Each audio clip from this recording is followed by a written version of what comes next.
Well, we're talking with Detective Sergeant Brian Shimon here at a location which is involving the robbery that took place on Friday around 4 o'clock at RHS Jewellers on Prospect Hill. I mean, we've had a fair amount come out about that, Brian. We've had a few CCTV pictures, not the best so far, I have to say, but we can actually add to that today. Yes, we've got some more images to release to you. First, if I can just recap on what we know and how the investigation's progressed. Obviously, we want to appeal to the public seeking further witnesses or any evidence in relation to this serious matter.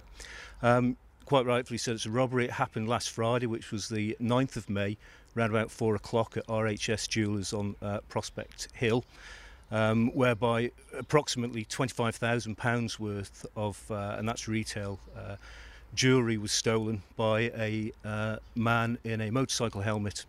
Now, inquiries have progressed somewhat. We've established that the motorcycle, which you've got images of on CCTV, was actually stolen just prior to the robbery itself. OK, let's start running the pictures here because we can see this guy walking around a back lane. Now, where's that? Yes, it is. It's the rear lane of Road and Track, which is in Tynwald Street in Douglas. Which isn't very far off Prospect Hill itself. It joins on to, if you come out of Tynwald Street there, you go onto Bucks Road and down to Prospect Hill. Now, he's got his crash helmet on already, so that's making things difficult for you there. Yes, it is. We can't recognise the offender for wearing the crash helmet. Obviously, some planning's been taken in this case, but now these images are a lot more clear that we're releasing to you. We are appealing to members of the public who may recognise that helmet or particular kind of helmet that it is, who might be able to give some information on it, but also looking at the offender coming in where he subsequently steals a bike. You can see a particular kind of walk on this person, and again I'm asking the members of the public to look at that person, how he walks, and look at the clothing, the dark top that he's wearing, as you'll see, the grey jogging type bottoms and white trainers, and again the movement of the offender going in. And that's the interesting thing, it's a sort of swagger. Everyone's got a unique way they almost walk, and someone there might now recognise that just from that sort of way the guy's moving. Yes, they have, and that's exactly why we're releasing the CCTV to the public, so they can have a look at trying to remember, do they know someone like that, and look at that person in the context. Do they also know someone who owns a motorcycle helmet like that as well into it? But we've progressed matters. We know from the motorcycle being stolen, as seen on the images, it's then made its way, or the offender's made his way on the motorcycle to Prospect Hill, where it's been parked opposite the jewellers. Following the robbery itself, where a claw hammer was used to smash the display cabinet where the items were stolen from, the offender's made good his escape from the scene and has ended up in the area where we are now. Now, this area is the rear service lane of Belmont Terrace in Douglas. Now, we're right down the far end of it, which is important for our investigation, and we want to share this location with members of the public because we want to ask people, what do they know in and around the area of the Road and Track? What have they seen, what they can remember?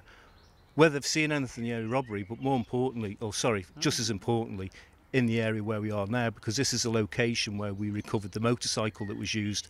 You'll see it's I think it's a 300 gas from the images, which was left down at the end of the service lane.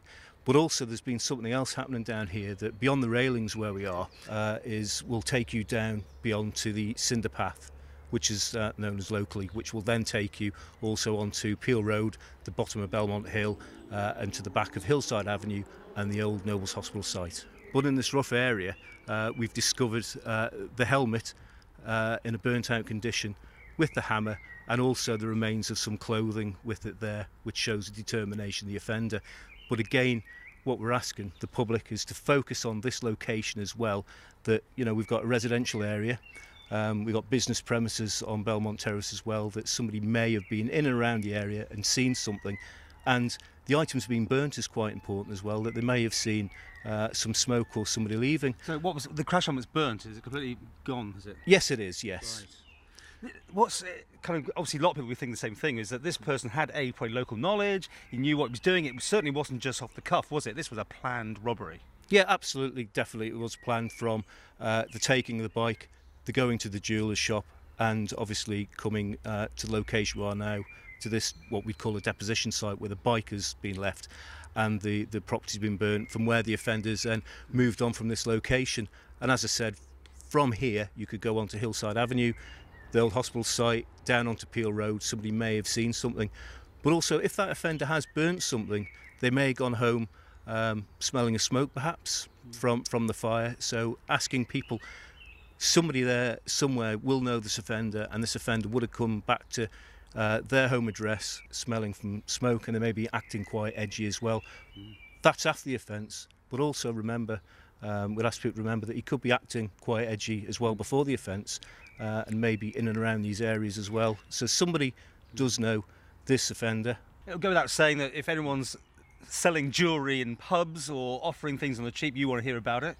Yes, absolutely. We're appealing to the public again for this information. If anyone does know anything, they can contact us on police headquarters on 631212. Also, you can communicate to us on our newly launched Twitter site and the Isle of Man Constabulary Facebook site as well.